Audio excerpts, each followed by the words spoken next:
Since we realize that cattle rustling is almost destroying the fortune of the Gambia.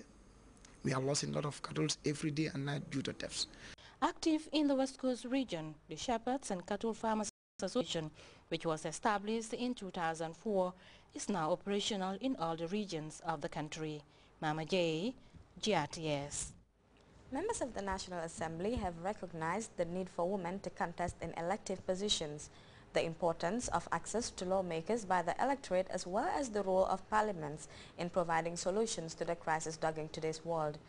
The discussions came after the tabling of a report by the Deputy Speaker, Honorable Fatumbai, on the recently held Assembly of the Interparliamentary Union. Famara Fofana reports. The 124th Assembly of the Interparliamentary Union, attended by the Honorable Fatumbai and some deputies, discussed a range of issues from the Israeli-Palestinian crisis to the active participation of women in politics and decision-making processes. This, as he explained, is informed by the IPU's role of brokering peace between countries at conflict and serving as a bridge between parliaments and international decision-making bodies. The convergence, according to the Deputy Speaker, was held on the theme Parliamentary Accountability, Living Up to People's Expectations. The Speaker of the Panama Parliament also noted that democracy should guarantee human rights, and the IPU is very vital in ensuring not only that guarantee, but the quality of human development as well. The President of the United Nations General Assembly, Mr. Joseph Diaz, also took the floor and paid tribute to parliamentarians and the role that they play. The assembly held in Panama and attended by 125 parliaments across the world recognized the need for members of the IPU to work towards making the organization stronger and effective in the face of the current global challenges.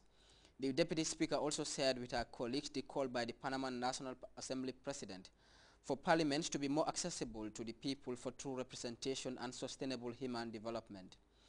Honorable Mbai sees education as the surest way of empowering women as opposed to the quota system, which he says is not enough to increase women's participation in politics. The presentation provoked a lot of comments from National Assembly members. The seconder of the report, Bintandin Jaju, who was part of the trip, said the host of issues discussed at the forum can help address the many challenges facing today's world. Her views were shared by M5 Jallo of Lower Fuladu West, who believes that the involvement of parliaments in simple dialogue can prove helpful in providing solutions to the major crises. Baba Nikeke Dafe, reacting to Honorable Mbai's report, said parliamentarians can only serve their people best when they are accessible and maintain that each of them must serve as watchdogs in guarding against corruption. We are the engines of growth in any nation, because the most important tool in any development is the human mind, and this is why parliamentarians, we are key in any decision making. Mam Cherno Jal of Opanyomi and Basse Seluba catalogued the many institutions set up by government to curb corruption, supported the calls for women to join the political bandwagon, as well as the importance of considering a country's cultures and tradition in dealing with gender issues. The majority leader, Tom Bonjata, believes the 124th Assembly of the Interparliamentary Union is a plus to the credibility of parliaments. Parliament also is an oversight and scrutiny body. Parliament is an approving institution. Parliament is an advocacy institution. And parliaments are supposed to serve to be a brake on abuse of power and to ensure proper management of public funds. So there is no question about the accountability of Parliament. The team is well chosen because naturally this is what parliaments are about. But how do we render account to the people? That's the fundamental question, is how do we render account to people? I think every one of us here should ask ourselves that fundamental question. Do we really render account to those who have elected us? The IPU was indirectly asking that question. National Assembly members also expressed delight at Honorable Fatumbai's announcement that the Gambia has fulfilled its financial obligation to the Interparliamentary Union. Madam Bai also recommended capacity building in response to a call by a senior United Nations Environmental Program official for the country to ratify the Convention on Biodiversity and a 10-year biodiversity strategic plan. The report ended up being adopted by the House after contributions from lawmakers. Famara Fofana, Grts. The National Water and Electricity Company, NAWEC, Tuesday handed over the first phase of the Venezuelan Support Electricity Project to the local contractors. The $22 million project is earmarked for the community of Abuko. Fatou Kamara Kebe reports the development comes as a major incentive for the locals. A dream come true for the people of Abuko, who are said to be yearning for power supply for long.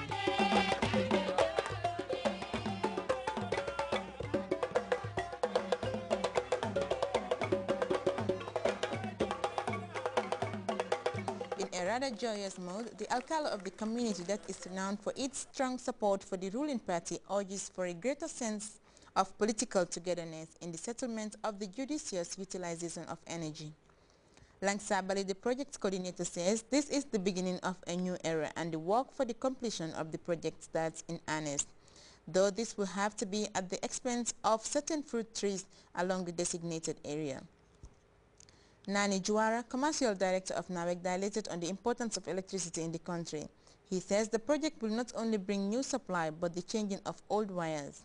He urged Gambians to show gratitude to the ultimate pioneer of the project, President Jammeh, who Juara says has taken power supply system to a new pedestal. Sali Sidibe Suso, the Abuko Ward Councillor, was full of gratitude for the country's utility giants and President Jammeh for what they so much looked forward to, but never thought would be so soon. The mayor of Kanifi municipality, Yankuba Koli, says this project has always been in the pipeline for Abuko, an area popular for the presence of the nature reserve and veterinary service. But the area is now set for the brightness with the coming of the energy project, he confirms. For GRTS News, I am Fatou Kamara Kebe. 3 communities in Foni General constituency have had more than 8 hectares of rice fields submerged by recent heavy rains. Mohamed Jamal Sisi accompanied the West Coast Region's disaster coordinating team to the area, and he reports the destruction caused by the heavy torrents is leaving the affected communities at the mercy of relief assistance. This low-lying swampy field has been for many years an ideal site for rice cultivation for Foni General communities of Kampasa, Kansambu and Kamamudu. But the low-lying nature of the swamp has its own demerit. It is prone to overflowing. This has been succinctly manifested after a couple of recent heavy downpours. It's very sad that the communities of Kampasa and Kamamudu are very seriously affected by the heavy downpour of rain. However, this is just a process that we have begun. We are trying to gather all the necessary information and of course made a compilation and send an immediate report to my head office to see what possible measures could be taken. Almost 80% of 8.5 hectares of rice fields belonging to these 3 communities have been submerged. To give you a feel of how considerable the damage here is, villagers told me that a successful season can take them for about 8 months without buying a bag of rice. Since this predicament is irreversible, it seems now that their only hope is on assistance from either individuals or government agencies. Some of these families needing such interventions have up to more than 60 mouths to feed. The situation becomes really worrisome for them as they are now left to the mercy of relief assistance to stock up their stores. The stores which they claim are normally packed full with produce of their own hands, sustaining them for almost a year. In addition to the natural physical feature of the swamp, Aluso of Kampasa believes the poorly constructed dikes there compound the situation, a notion shared by the National Disaster Management Agency's regional representative. The major problem causing this flooding to the rice fields is because of dike problem. Most of the dikes had problems. Some of them are closed, they are not open, making it the easy flow of water not accessible anymore. The process involved in data collection by the on-the-ground personnel of the Disaster Management Agency is painstaking and comprehensive. A system, Mr. Jules says, is important and necessary. If there is any sort of an intervention, be it government, be it the NGOs or any other individual or communities, for example, the basis would have been there to know in community X, this is the magnitude of the damage, this is the amount of foodstuff that is needed to take them from period X to period Y. The damage for this year has been done and done well. On the side of